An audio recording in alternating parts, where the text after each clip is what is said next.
Akka mooltaan kabajamtoota dhaggeeffattoota keenyaa oduu sa'aatii kanaaf qabnu isinitti himna.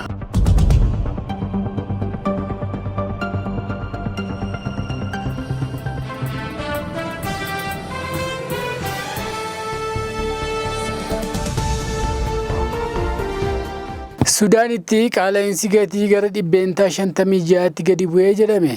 Biiroon Istaatiksii Sudaan qaala'insi gatii biyyattii guraandhala keessa gara 56% gadi bu'uu beeksise. Biriichi qibxata darbe akka ifoomsetti qaala'insi gatii kun kan duraan 60% ture irra gara 56% gadi bu'uu yaadachiise. Daballiin qaala'insaa Sudaan erga waxabajjii 20,2021 422 ga'ee ture booda gadi bu'aa jiraachuutu gabaafame. Kun garuu kan gabaafamaa jiru wayitaa humni bittaa paawundii Sudaan gadi bu'aa jiruu fi fedhiin bittaa meeshaalee cimee wayita jiruttidha. Ammattis qaala'insi gatii magaalaa keessaa 72 akka ga'e kan hime yoo ta'u, naannoo baadiyyaatti ammoo ammas qaala'insi kun 54 irra jiraachuu biirichi ifoomseera.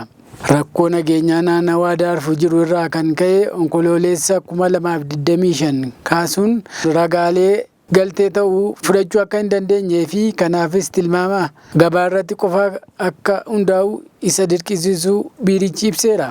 Giddugala walitti qabaa ragaa Daarfur ebla 2023 keessa tilmaamaan gatiin gabaa qofaan gaggeeffamaa jiraachuullee biirichi dabalataan himeera.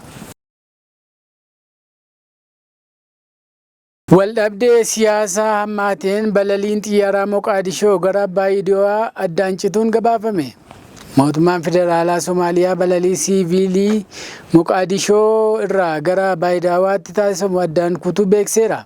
Tarkaanfiin kun waldhabdee siyaasaa mootummaa Federaalaa fi bulchiinsa naannoo kibba lixaan Somaaliyaa gidduutti hammaataa dhufeen ta'uun ibsameera.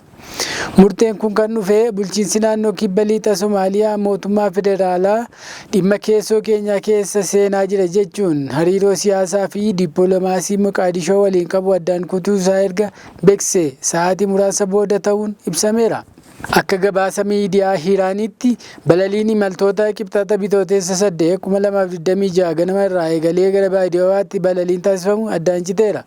Yeroo ammaatti balalii fe'umsa dhaabbata mootummoota gamtoomanii qofti akka itti fufu hayyamuun gabaafameera. Qondaalli mootummaa naannoo kibba lixa Eliyaas Alii Nuur mootummaan Somaaliyaa balaliin imaltoota Baayidawaa akka hin seenne dhorkeera jechuun kan ibsan, akkasumas imaltoonni ganama buufata xiyyaaraa akka seenan hayyamus hanga ammaatti akka balaliin iyyamne himeera. Daayireektarri Koomishinii Masaraa Pireezidaantii Naannichaa Mohammad Alii Ibraahim gochaa kana mormuun uummanni buufata xiyyaaraa keessatti danqamuu isaa nama qaanessaa jechuun miidiyaa hawaasummaa isaaniin ibsaniiru.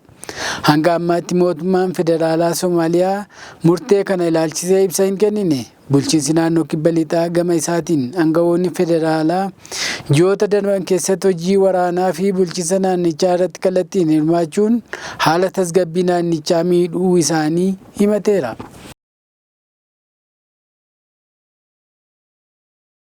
Hoogganaa olaanaan waajjira farra shororkeessummaa Ameerikaa sababa waraana Iraan irratti gaggeeffamaa jiru aangoo gadhiisan Pireezidaantiin Tiraamp karaa isaanii akka sirreessanis gaafatan. Bulchiinsa Pireezidaantii Doonaald Tiraamp keessatti hoogganaa olaanaan farra shororkeessaa kan turan waraana Ameerikaa Iraan irratti bante mormuun hojii isaanii gad lakkisuu beeksisaniiru. Hooggantichi Pireezidaantiin Tiraamp gochaa isaanii akka sirreessan waamicha dhiyeessaniiru. Daayireektarri giddugaleessa farra shororkeessummaa biyyoolessaa Jooyi Keentii qibxata bitootessa 17 bara 2016 xalayaa hojii gad lakkisuu fuula X isaanii irratti maxxansaniin Iraan Ameerikaa irratti sodaa hatattamaa kamiyyuu akka hin uumne ibsaniiru. Itti dabaluudhaanis bulchiinsi Tiraamp waraana kana kan jalqabe dhiibbaa Israa'elii fi garee humna guddaa qabu kan Israa'el deeggaruun Ameerikaa keessa jiru irraa akka ta'e himeera. Jooyi Keent nama umurii waggaa 45 yoo ta'u, miseensa loltuu humna addaa Ameerikaa fi odeeffannoo nageenya biyyaalessaa Ameerikaa turan. Haati manaa isaanii Shaanoo Keent kan ogummaa koodii icciitii akkasumas tajaajila doonii waraanaa qabdu Isheenis bara 2011 Sooriyaa keessatti dho'iinsa boombii raawwateen ajjeefamte. Waajjirri White House dhimma hojii gadi lakkisuu Keent irratti yaada akka kennuuf gaaffii BBC irraa dhiyaateef hanga ammaatti deebii hin kennineedha. BBC'n Keent aangawoonni gadhiisuun isaanii bulchiinsa Tiraamp keessatti qondaala sadarkaa olaanaa duula waraana USAF Israa'el qindoominaan Iraan irratti geggeessan ifatti qeeqa isaa taasiseera. Keent xalayaa isaanii keessatti akka ibsanitti kanaan dura imaammata alaa Tiraamp nan deeggaran ture. Hanga waggaa darbeetti pirezidaantichi waraana baha giddu galeessaatti lubbuun gootota keenyaa galaafachuun saba keenya badhaadhina kan dhabsiise ta'uu isaa akka hubatan nan amanaa jedhaniiru. Dabalataanis Keent hooggantoota Israa'elii fi gaazexeessitoonni Ameerikaa kanneen dhiibbaa uumuu danda'an odeeffannoo dogongoraa facaasuun yaada Tiraamp kan Ameerikaan haa dursitu jedhu akka deeggaran taasisaniiru jechuun himateera. Odeeffannoon sobaa kun Iraan Ameerikaa irratti sodaa hatattamaa geessiteetti jedhanii akka amanan gowwoomsuuf kan itti fayyadame malee soba ture jechuun xalayaa isaanii keessatti ifoomsanii turan.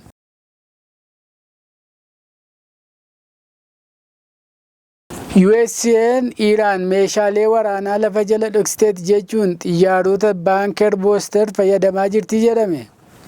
Oduun USA'n xiyyaarota baanker booster kan kiiloogiraama 2270 ulfaatu fayyadamaa jiraachuu gabaafame.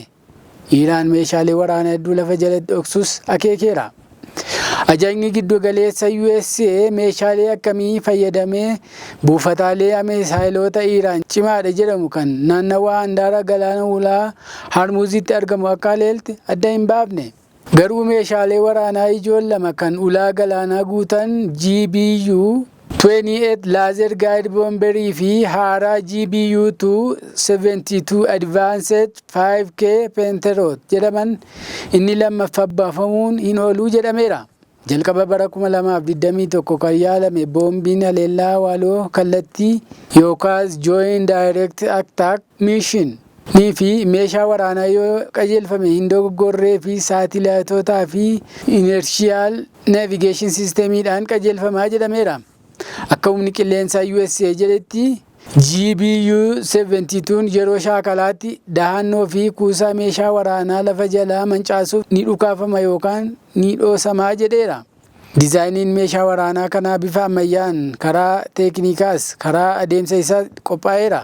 Meeshaan kun isa GBU-72 jedhamu xiyyaara F-50E jeetii jedhamuun fe'ama.